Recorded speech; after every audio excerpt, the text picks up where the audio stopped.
casings at the moment because I need to finish off preparation work for the cylinder head. So as I said last time, the grub screws have been put in for the rocker shaft mods. However, I need to order the guides for the head and I need to get those in, and I need to cut the seats. I need to have that all done. All preparation work needs to be finished prior to me masking everything up and etch priming and then painting with a 2-pack satin black. So I need to get those parts ordered so they can turn up. So you can see the cases that I was working with last time. The JB weld has been used to fill the little marks that were in the, especially the clutch magnesium cover. It's all been sanded back, it's smooth now. You run your hand over here, you can't feel anything. So when that's etch primed and painted in 2-pack satin black, you won't be able to tell. So they should turn out very nice. Same with this stator cover, same things happen with that. Just going to talk about some of the top end parts that will be going into this XT540 motor. When I purchased the bike, I was told it had a camshaft in it. That's untrue, it did not. It had a stock Yamaha camshaft in it, which is in good condition, admittedly. However, I wanted to run something with a little bit more performance, so I've gone with a Yoshimura ST1M cam. So I'll open that up shortly in a moment. Other parts that I'm using in the top end of this Yamaha valve springs. I do have a receipt for these. I can't remember the brand of these, so these are new or as new. I'll have to look those up and get the specs on those. And I'm also running a Megacycle vernier sprocket. You can see I had one here, a genuine sprocket that I put in the milling machine and did the holes. I was going to make my own Megacycle vernier sprocket, or copy of. So all I needed to do was find or get these marks and do the work and figure out which was which. However, this came up on eBay in Britain of all places, and it was 15 Australian dollars. I don't think they realised what they had. They usually retail for several hundred US dollars. So I'll keep that. I may just copy the marks over to this one and move it on and sell it. But the Yoshimura cam will have this Megacycle vernier sprocket on there, so I can adjust the cam timing. What I'm aiming for is to try and have keep or maintain low down performance, and the Yoshimura camshaft facilitates that. However, what it does do is it's got a slightly more lift than standard, so it helps your engine breathe at higher RPM. If you want to come in this way a bit, what we're doing is we're getting rid of the stock standard adjustment screws.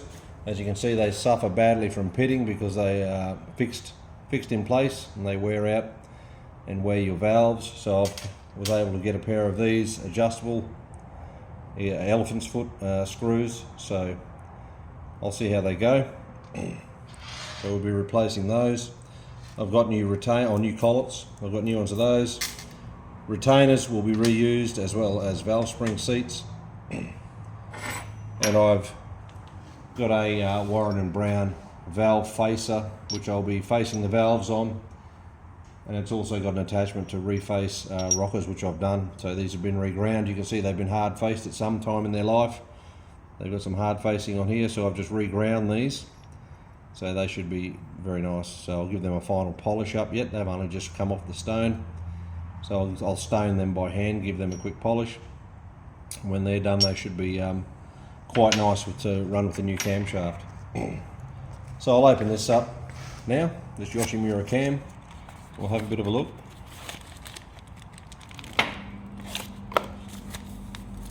Obviously this is a specification sheet in Japanese. I'll need to get Google Translate for that, but it gives me my cam specs right here.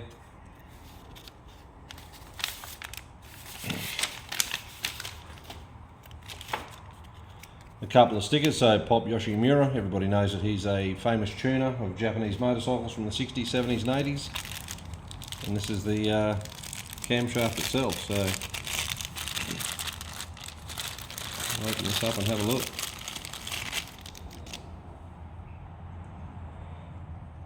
So I will put this up in a set of V blocks and put a indicator on here, and I will measure the lift compare it to the stock cam, just so I get some sort of a reference point. No real markings on here as such. Oh, here we go. So Yoshimura, that's their symbol, and ST1M N59. So obviously it'll have new cam bearings installed on the cam, and yeah, the vernier sprocket will live on here like so, and we'll index it to give us a bit more low down will maximise our low down power, while hopefully providing us with improved top end as well. We'll see how we go. One thing I want to mention as well, this motorcycle was put together, the top end, with RTV silicon sealant, and I did find traces of RTV silicon inside the top end of this engine, all the way up inside the top end, inside the rocket shaft oil feeds. There was silicon that had been fed all the way up into here, so if I was to put this together, or I will be putting this together, I won't be using a silicon based sealant.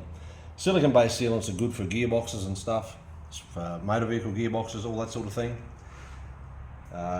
Crankcases on two-stroke engines. However, an engine where you're using a pressure pump and oil feed, and you're feeding oil up into the top end of an engine, and where you've got silicon that sets hard, you're going to be better served to use something like a Loctite 515 or similar flange sealant that doesn't harden, or anaerobic, so it hardens when there's no air, it's not exposed to air. So even like a Loctite or a Permatex aviation type sealant would be better than a silicon based sealant. You're not going to get those traces of silicon, and if you look here, just even on the dowels, I spent hours cleaning up the top end of this engine, just the excessive use of, I didn't take any photos, but that's just it was just everywhere, absolutely everywhere.